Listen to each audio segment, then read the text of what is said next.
This was a study that we did together with the M&A Research Centre at Cass Business School, the City University in London. And what we did was we wanted to look at the impact of the pre-announcement due diligence period on sellers, buyers and M&A deal outcomes. We're very interested to find out what the effects are.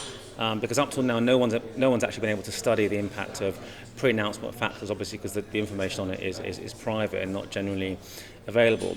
So what we found was we analysed a sample of 519 global M&A transactions between 2008 and 2012. And what we found was some very interesting results. Firstly, that the longer the due diligence period carries on, the higher the post-transaction total shareholder returns for the acquirer, the long-term shareholder returns for the acquirer. A very, very striking difference. There's almost a 18 percentage point difference between the shareholder returns for acquirers who have a longer due diligence period than those who have a shorter one. So longer due diligence period acquirers have significantly higher positive shareholder returns and much higher than acquirers who engage in a shorter due diligence period.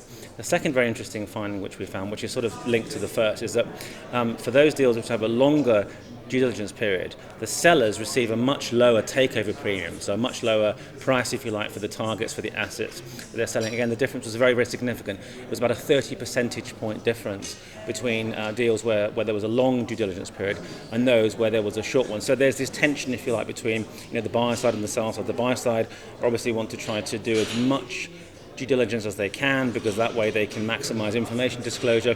They can perhaps uncover things that can be used to drive the valuation down and pay a lower price. Sellers, on the other hand, obviously want to make sure that the deals get done as quickly as possible, because they are at a real disadvantage if the due diligence carries on longer than if you like than necessary. Then that they could end up with a lower price for their asset.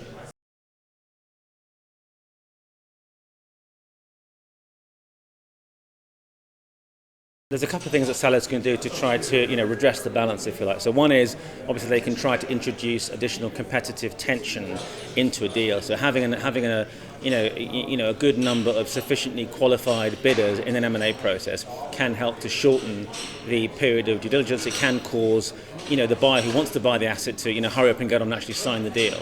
The second thing they can do is obviously to be extremely well organised in terms of preparation for the deal, and also providing very well organised, very relevant, timely disclosure of information to potential buyers in the data room. We see a lot of data rooms at Intralinks. We do about 5,000 deals a year.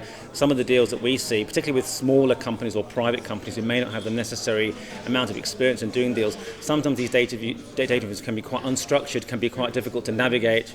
The information that the sellers provided is not necessarily sometimes in a very good format, or they haven't provided all the information that's necessary, and therefore I think it's particularly these smaller companies, these non-public private companies that may not be so used to doing deals, that really need to seek good advice from their advisors to make sure they present themselves, they showcase their asset, their target in the best possible way to prevent buyers conducting an overly lengthy period of due diligence.